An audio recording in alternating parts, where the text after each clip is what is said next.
Hi friends, welcome to Milmala world.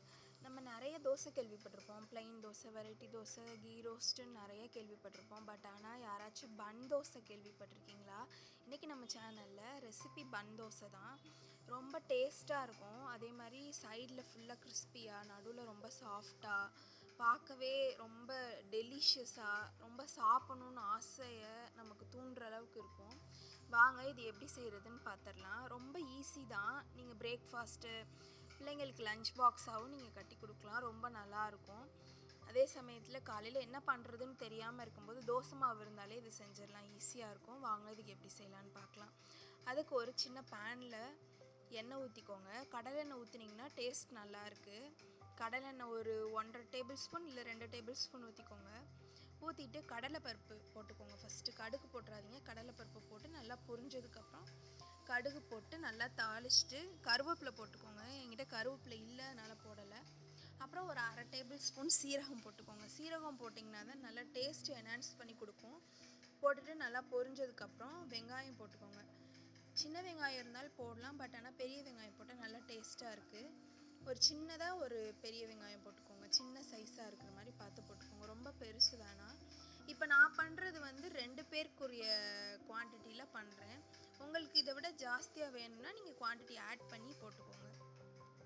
போட்டு வெங்காயம் நல்லா வதக்கட்டும். வதங்கினதுக்கப்புறம் ஒரு பச்சை மிளகா போட்டுக்கோங்க. காரத்துக்கு அந்த மாதிரி பச்சை மிளகா போட்டுக்கோங்க. எனக்கு ரொம்ப காரம் தேவையில்லைன்னு இருக்கா ஒன்று போட்டிருக்கேன். உங்களுக்கு எவ்வளோ காரம் வேணுமோ அதுக்கு தகுந்த மாதிரி போட்டுக்கோங்க.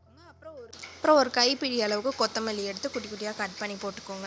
கொத்தமல்லி தான் டேஸ்ட் நல்லாயிருக்கும் கொடுக்கும். இப்போ நான் கொடுத்த இன்க்ரீடியண்ட் எதையுமே மிஸ் பண்ணாமல் நீங்கள் போட்டிங்கன்னா உங்களுக்கு பன் தோசை ரொம்பவே டேஸ்ட்டாக இருக்கும். அதே மாதிரி நீங்கள் தோசை மாவு ஆட்டுறதுலேயுமே இருக்குது.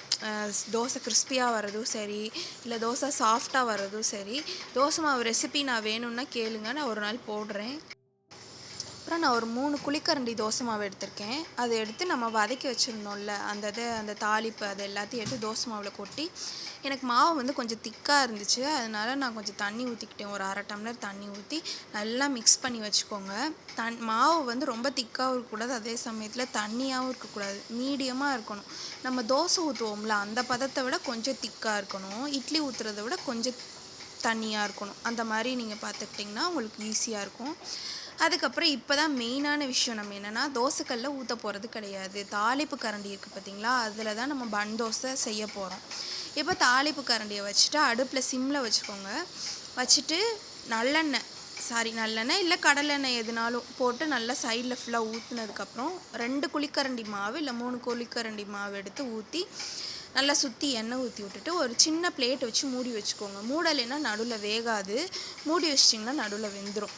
மூடிட்டு ஒரு 2 to 3 மினிட்ஸ்க்கு அப்புறம் எடுத்திங்கன்னா சைடெல்லாம் நல்லா கிறிஸ்பியாகவும் உள்ளே சாஃப்டாகவும் இருக்கும். உங்களுக்கு திருப்பி போடுறதுக்கும் ஈஸியாக வரும். நல்லா திருப்பி போட்டு எடுத்திங்கன்னா பாருங்கள், பார்க்கவே எவ்வளோ கோல்டன் ப்ரௌன் கலரில் அந்த கொத்தமல்லி, அந்த பச்சை மிளகா போட்டதெல்லாம் எனக்கு நான் செய்யும் போதே அவ்வளோ ஸ்மெல்லு வந்துச்சு. அந்த பச்சை மிளகா கொத்தமல்லிலாம் வேக வேக நல்ல ஒரு அரோமாவாக இருந்துச்சு. நானே சாப்பிட்டுட்டு இருக்கும்போதே ஒன்று எடுத்து சாப்பிட்டுட்டேன். ரொம்ப நல்லா இருந்துச்சு. கண்டிப்பாக அதை எல்லோரும் வீட்டில் ட்ரை பண்ணி பாருங்கள். ஸ்கூல் குழந்தைங்க போகிறாங்க அப்படின்னா அவங்களுக்கு கொடுத்து விடுங்க. ஓகே, நம்ம சேனல் பிடிச்சிருந்தா சப்ஸ்கிரைப் பண்ணிக்கோங்க. ஓகே, தேங்க்யூ, பாய்.